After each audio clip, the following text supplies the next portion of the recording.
Olá pessoal, esse é o canal Dor Crônica, Ehlers-Danlos e Fibromialgia. Meu nome é Dr. Carlos Gropen, tenho experiência em dor crônica há quase 25 anos, sou médico fisiatra, especialista em dor. A dor crônica é uma condição que afeta pessoas do mundo inteiro. E muitas pessoas perdem funcionalidade, têm dificuldade de realizar as atividades de vida diária por causa da dor crônica. Então, esse é um tema bastante importante do ponto de vista de saúde pública, porque gasta muito dinheiro com dor crônica. E a segunda coisa é o efeito maléfico que ela causa no indivíduo que é portador da síndrome e em toda a sua família. Infelizmente, como não existe uma marca, um exame de sangue que diagnostica dor crônica, os critérios são clínicos, eu vou explicar logo adiante. Então, sendo assim, muitas pessoas, às vezes, até parentes próximos, não acreditam muito na doença da pessoa com dor crônica. Então, às vezes, ela é tida como uma pessoa preguiçosa, às vezes é uma pessoa tida como não está conseguindo trabalhar, não exercer seu papel de cônjuge ou de pai, mãe ou outros papéis sociais que a gente tem, inclusive no trabalho.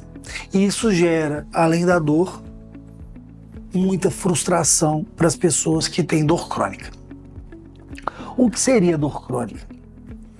Gente, a definição de dor crônica é uma dor cujo tempo de duração é 3 meses. A partir de 3 meses, você considera uma dor crônica. Esse é um tempo arbitrário, mas já é tido na literatura como um marco há muito tempo, né? Algumas doenças podem causar dor crônica mais rápido, dependendo da intensidade e da predisposição individual da pessoa, e algumas pessoas podem passar um pouco de 3 meses. Mas acho que a gente considerar 3 meses, a partir de 3 meses, como dor crônica é um bom ponto de partida. Falando em dor crônica, nos impactos econômicos, existe uma estatística bastante interessante que fala que gasta-se mais com dor crônica no mundo, isso considerando remédios, sistema público de saúde, seguro-saúde, tempo que a pessoa não consegue trabalhar, ou seja, absenteísmo ao emprego. Gasta-se mais com dor crônica no mundo do que todos os tipos de cânceres e doenças cardíacas e cerebrovascular somados. Então a gente soma aí infarto, insuficiência cardíaca, AVCs e todas as neoplasias. E as quimioterapias custam muito caro. Então a gente sabe a magnitude do impacto que a dor crônica causa na sociedade. Essa é uma estatística que foi feita nos Estados Unidos, é uma estatística de literatura inglesa, mas a gente não sabe se as outras regiões do mundo é a mesma estatística. Mas pelo menos a estatística americana nos dá a ideia da dimensão e do tamanho do problema que nós temos. Então, gente, uma dor crônica, para ela ser crônica, ela tem que começar como uma dor aguda. Então, geralmente, uma dor aguda que persiste, vai passando o tempo, a gente não trata adequadamente, ela pode evoluir para dor crônica.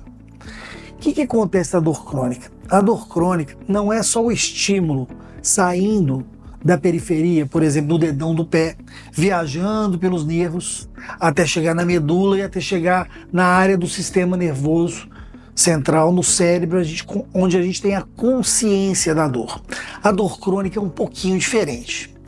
Por quê? Na dor aguda, a gente tem aquela questão da pessoa ou fugir ou brigar. Então você tem o estímulo, aquele estímulo ameaçador à vida ou à integridade, e a gente tende a evitar. Vamos supor, se a gente acender uma vela e chegar perto da chama da vela, o que vai acontecer? Naturalmente, e sem ter um pensamento, um raciocínio, a gente vai tirar a mão, vai ser um mecanismo de retirada. Isso, evolutivamente, é muito interessante, que protege o organismo da gente contra intempéries. Vamos supor, existe uma síndrome clínica que a pessoa nasce sem dor, ela não é capaz de sentir dor. É uma alteração específica nos canais de fosfato e a pessoa geralmente não vive muito tempo. Por quê? Vamos supor, se você pisa no prego, começa a pisar no prego, você já sente a dor e tende a não pisar tão forte. Agora, uma pessoa que não sente dor, ela pode pisar no prego, lesar, infeccionar e não saber. Uma pessoa, por exemplo, pode ter uma apendicite aguda, se ela não sentir dor, dificilmente ela vai ser levada prontamente para um hospital para ser operada. Então, quando se descobre, a pessoa já está com infecção generalizada. Então, o tratamento fica muito mais difícil. Então, a dor aguda ela tem um papel protetivo para o corpo, para manter a integridade. Já na dor crônica não existe esse papel protetivo da dor. Ou seja, a dor crônica ela pode existir mesmo se já não existir mais nenhum fator que gere dor. Como eu dei o exemplo do prego, depois do exemplo da vela. Então, pode não ter nenhum estímulo e a pessoa ter dor. Por que isso acontece? A gente tem uma hiperatividade dos estímulos dolorosos passando por essas vias de dor e essas vias acabam se tornando independentes e tendo atividade mesmo quando não há um estímulo que gera dor. Então, o limiar de dor, ou seja, a quantidade de estímulo necessário para gerar dor, ela é bem menor quando você tem a dor crônica.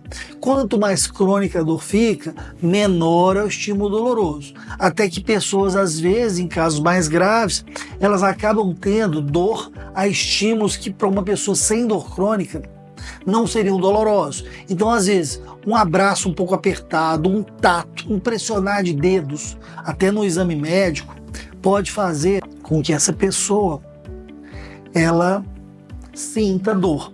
E aí o descrédito aumenta.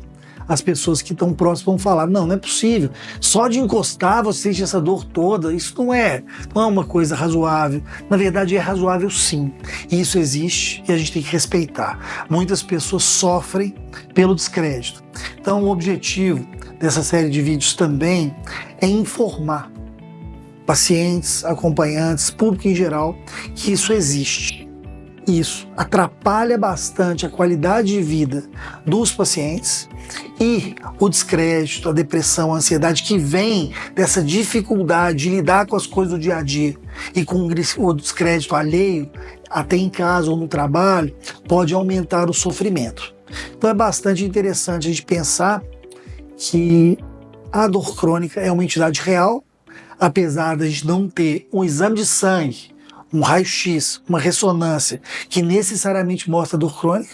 Você tem exames que dão indícios de algumas causas, mas você pode ter a dor crônica sem nenhum exame alterado. Nem exame de sangue, nem raio-x, nem ressonância, nem exames hipermodernos. Então, o diagnóstico é clínico e nós, como médicos, especialistas, a gente tem o papel de orientar os outros médicos não especialistas, a população em geral, sobre a dor crônica, os critérios diagnósticos que a gente usa para firmar o diagnóstico e o plano de tratamento e todas as etapas envolvidas nesse tratamento interdisciplinar, que é a marca do tratamento da dor crônica. Dor crônica não existe o tratamento por um profissional só.